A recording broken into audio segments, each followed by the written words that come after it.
quand quelqu'un traverse une période qui est difficile, on prononce souvent des phrases qui sont toutes faites et qui sont censées réconforter. Et ça va être des phrases du style « sois fort » ou « sois forte » ou « ne pleure pas », enfin, ça va aller.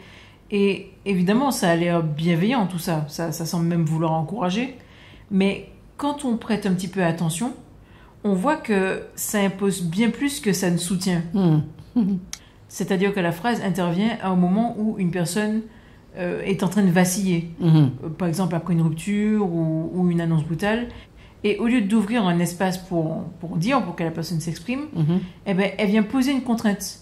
Ne pleure pas, ne flanche pas, tais-toi, tiens bon. Raphaël est ma fille, elle a 24 ans et depuis quelque temps, elle s'intéresse à ma profession. Elle me pose beaucoup de questions sur la médiation professionnelle, sur les thématiques d'actualité et sur tout ce qui touche à la relation. J'ai eu envie de vous partager nos échanges. Voilà. Est-ce que je suis assez motivée pour le faire ou pas? Je dirais que lui dire merci, c'est le minimum. Oui, c'est vrai, ce sont des expressions qui s'installent comme des évidences, tu vois. Donc, sois fort, tu l'as dit, on dirait bien que c'est du soutien, mais dans la pratique, c'est plus un rappel à l'ordre, tu vois. Un ordre silencieux, maîtrise-toi, ne déborde pas, tu l'as dit, ne pleure pas. Ouais. Et ce qui est difficile pour la personne qui vit ça, c'est que cette phrase, elle tombe précisément au moment où elle aurait besoin de l'inverse, tu vois. Alors, pas qu'on lui dise quoi faire, mais qu'elle puisse dire ce qu'elle vit. Oui, et ça me fait penser à quelqu'un à qui on venait d'annoncer que son contrat ne serait pas renouvelé. Ouais. Donc, il est sorti de la réunion et plusieurs de ses collègues lui ont dit « Allez, sois fort, ça va aller, t'inquiète pas ». Et la personne, elle a juste hoché la tête et on l'a plus entendu parler pendant 3 jours. Ben oui, parce que c'est souvent ça, en fait, le piège. Cette injonction, elle isole, elle impose le silence, tu vois, au nom du courage, sois fort. Ouais. Tu vois, c'est une injonction au courage. Ouais. Et petit à petit, eh bien, ceux qui sont comme ça dans cette situation difficile, ben, ils apprennent à ne plus rien dire, à faire bonne figure. Ils font comme si tout allait bien, quoi. Et autour d'eux, ben, les autres s'habituent à ne plus poser de questions, puisque a priori tout va bien. Et puis peut-être aussi qu'ils ne posent pas de questions par peur de gêner, par pudeur, mais aussi parfois pour ne pas être confrontés à ce qu'ils pensent qu'ils ne sauront pas accueillir. Ouais. Tu vois ce que je veux dire? Ouais. Parce que c'est ça aussi, le sois fort.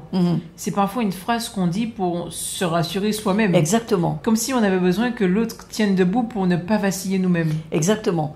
Et évidemment, c'est pas malveillant, mais ça trahit un inconfort face à l'émotion de l'autre. C'est pas facile d'accueillir les émotions. Tu vois, bon, quand c'est une émotion positive, l'autre rit, éclate de rire, c'est facile, mais quand il pleure, tu vois. Ouais. Et au lieu de dire, ben, écoute, tu pourrais dire ce que tu ressens, on va lui dire, tiens bon, sois fort, ne pleure pas. Et dans beaucoup de milieux, eh bien, ça va passer pour de la force.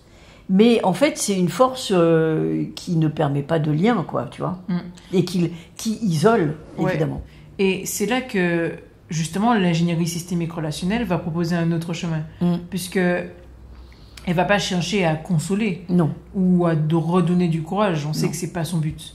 Elle va plutôt chercher à créer un cadre dans lequel une personne peut formuler ce qu'elle est en train de vivre, sans être jugée, sans être interrompue.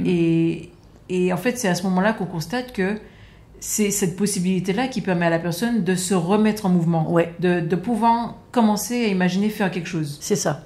Et parce que, comme tu dis, il ne s'agit pas non plus de... Enfin, tu ne l'as pas dit, mais il ne s'agit pas de trouver une solution tout de suite.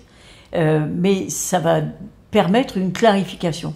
Ouais. Parce que, évidemment, quand on garde tout à l'intérieur, tu l'as peut-être observé, déjà, c'est confus, tu ne sais pas exactement si c'est grave, pas grave. Mais quand tu peux dire les choses, même simplement, eh bien, là, tu reprends pied avec une réalité, tu vois, ça devient visible. Et à partir de là, eh bien, tu peux commencer à faire des choix. Ouais. Et donc, en fait, c'est une posture de reprise de pouvoir d'agir. Et ce que tu dis là, ça change tout parce que on voit qu'on ne demande pas à la personne d'être forte. Ouais. Si on lui impose pas une injonction, on va lui permettre plutôt de redevenir actrice de ce qu'elle est en train de traverser. Ouais. Et qu'il n'y est pas agréable. Exactement. Et dans ce cadre, exprimer ce que je vis, ce n'est pas chercher à me faire plaindre ni à m'étaler, c'est simplement poser des mots sur ce que je suis en train de traverser. Oui. Pour, en fait, redevenir en capacité de faire des choix. Mais je ferai des choix aussi, hein, même dans ce flou-là. Mais disons des choix éclairés. Voilà, exactement. Ce ne sont pas des choix que je vais maintenir plus tard. Ouais. Et donc là, ce sont des choix dont je maîtrise les conséquences. Ouais. Et peut-être que la véritable force, c'est justement celle-là. Pouvoir dire, sans me mettre en insécurité, et rester en lien avec les autres, sans avoir à me couper d'eux, tu vois. Alors, peut-être que la prochaine fois qu'on est tenté de dire « sois fort » ou « sois forte » ou « lâche pas, tiens bon », etc., Ouais.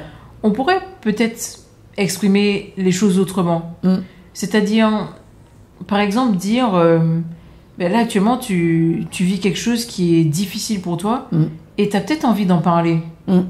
Et... Parce que, en fait, enfin, je t'interromps, mais parce que, en fait, ça va être une manière d'amener l'autre à reprendre la main sur ce qu'il vit. Ouais, exactement.